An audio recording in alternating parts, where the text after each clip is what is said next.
Hey everyone, it's Nadine. I've just put together a little video on self-scheduling to hopefully get everybody's questions answered. What is it and should we do it at Langley Emerge? Essentially, it's a big shift swap.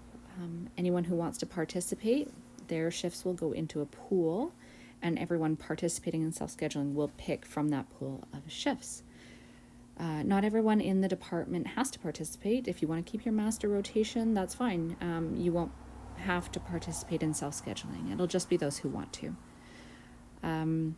Past wards have found that they need at least 15 participants to make it work, as the bigger the pool of shifts to choose from, the better it works for everyone. So like I said, not everybody has to participate. We will need to vote though, so 50% of the department plus one person will need to agree that it's a good thing for the department. That's not 50% of people saying, I'm going to participate, just that they think it would be a good thing for their coworkers. Benefits that other wards have found is that it can help people schedule around childcare, around their coursework if they're going to school, if they like to travel a lot or have a social life that they like to work around, that can really help. It can also help reduce shift swaps, sick calls. It can help to stop no-shows, and it can help attract people to the department as well. It isn't going to change your FTE. So if you are a full-timer, you're still going to have to work full-time. If you do 2 days, 2 evenings on your rotation, you are more than likely still going to be responsible for 2 days, 2 evenings. There might be some flexibility there. I'll talk about that in a second. Shifts from vacant lines won't be included. So we do have vacant lines in our department right now, and those shifts are still going to be called out by pre-booking the same way they are now. They won't be included in self-scheduling. And our collective agreement still applies. So you won't be allowed to work 7 days on, 1 day off. Like I said, we're going to remain responsible for staffing the shifts on the master schedule. So all the shifts that the participants have on their master rotation are going to go into a workbook, and we will choose from those shifts only, following a set of guidelines I'll go over in a second. This is probably going to include relief lines, maybe transition lines, maybe LPN lines. It's really going to depend on how badly people want to do it. So this works better, like I said, when you have a ton of people and a ton of shifts. So if there are only 2 nurses working a certain line, so say zone 3, unless they are really keen on doing it and working with each other and being really flexible, it'll be a little bit harder. So we'll have to see and talk to Janine about which positions this is going to work for. But like I said, if you're really keen and you're willing to work with your other coworkers, then there may be some flexibility there. So we ask that everybody joins for at least 6 months. So that would be 2 sets, the first 2 sets of the self-scheduling, and that they can opt out obviously at any time after those 2 sets, but that they can't opt back in again for 12 months. So if you decide not to do self-scheduling at the beginning, but you want to join at a later date, that's totally fine. But you'll have to do 2 sets, and if you opt out, you won't be able to come back for 12 months. We'll be picking 12 to 14 week sets at a time, starting January 1st, 2021. The period will begin on a Friday after a pay period ends. So the first one will be whatever January 1st is. Everyone will send in their preferred shifts according to their FTE. As I previously mentioned, if you're doing 8 hours, you're still going to have to pick 8 hours. If you're a PCC, you're going to have to pick PCCs for the most part. If you want to swap shifts, you're going to have to do that after self-scheduling is done. Vacation pick, however, is going to stay the same. So we're going to all start picking our vacation here shortly. So continue to pick the same way you would when you go to self-scheduling. When you go to self-schedule, you will have those days that you'd picked for vacations on the books already. You'll be paid for them the same way you would normally. You will just be responsible for however fewer shifts you took for vacation. I'll show you a workbook in a second. Hopefully it'll be more clear. We will all have to observe a certain percentage of nights, days, weekends, depending on your FTE, depending on your rotation. That being said, other wards have found it was quite simple to allow people who wanted to just work nights or just work weekends to just work those shifts, because they're the shifts that nobody really wants, and so it does tend to even out. We will have to discuss this with Janine, but other wards have found when they did it that it worked quite well to have the people who wanted to just do their nights to just do their nights. Everyone will have a certain number of X days, and those will be the days you absolutely cannot work. I don't know how many that's going to be right now. Off the top of my head, I would think maybe 5. It'd be great if we could do more. It might be something that we have to reevaluate as we go. Stat holidays are going to be shared equally among the staff. Facilitators are going to keep track of who's worked what stats, and if there's conflicts, it'll just go to whoever has it on their master schedule. Facilitators will put all the shifts together into the workbook, and if all the shifts have been filled, that's great. Nobody will have to make any changes. But if we find that we haven't been able to cover, let's say, 3 shifts on a Wednesday night, we'll have to go back to people and say, we need more people to work that Wednesday night. Can you change? I'll show you what that'll look like on the workbook in a second.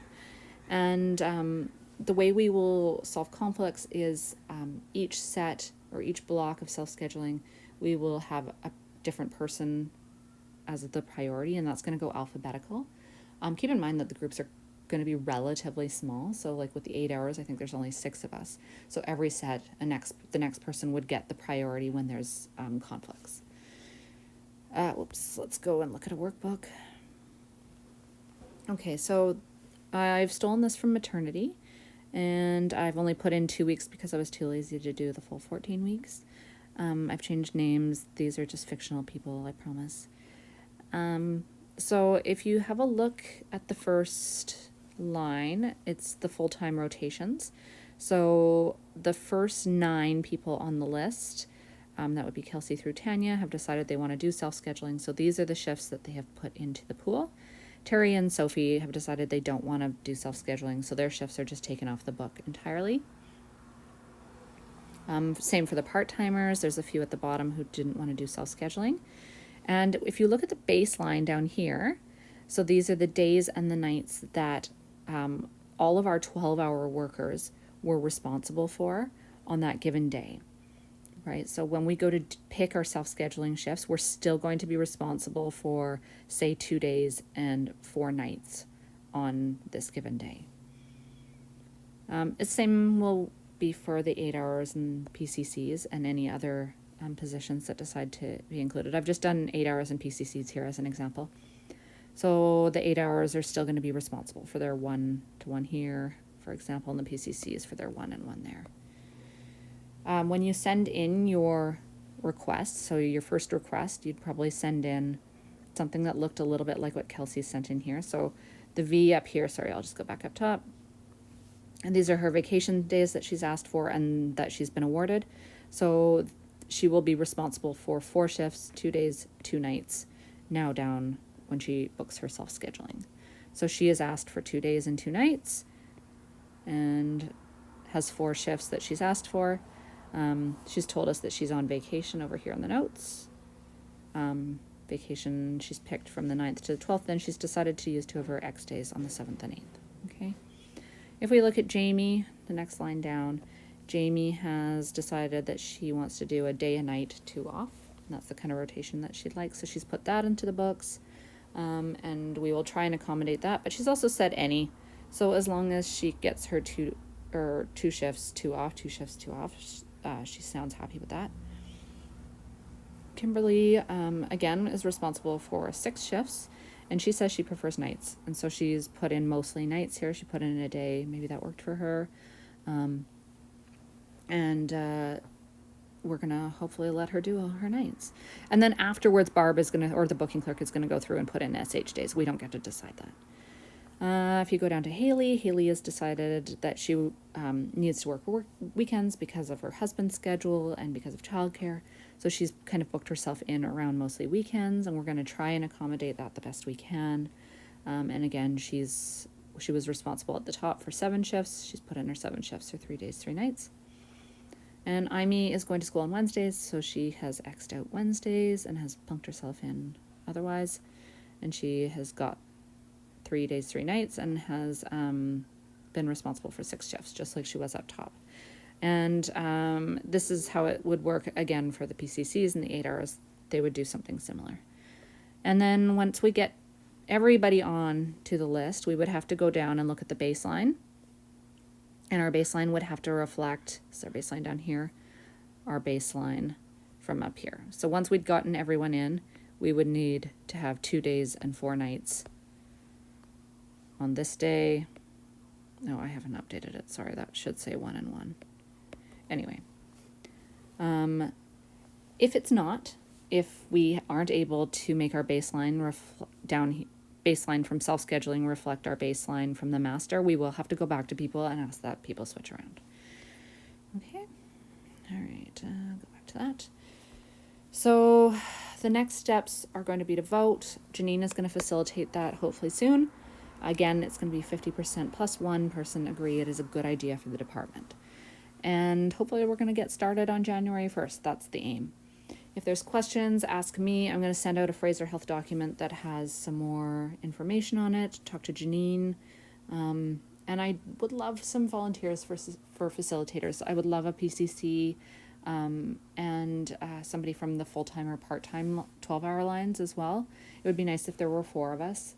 Once we got used to it, we could just maybe do two of us every set. You will be paid for a couple hours, and I was hoping we would just get together and drink some wine and do the schedules. It might be kind of fun. Okay, all right, thanks guys. Let me know if you have any questions.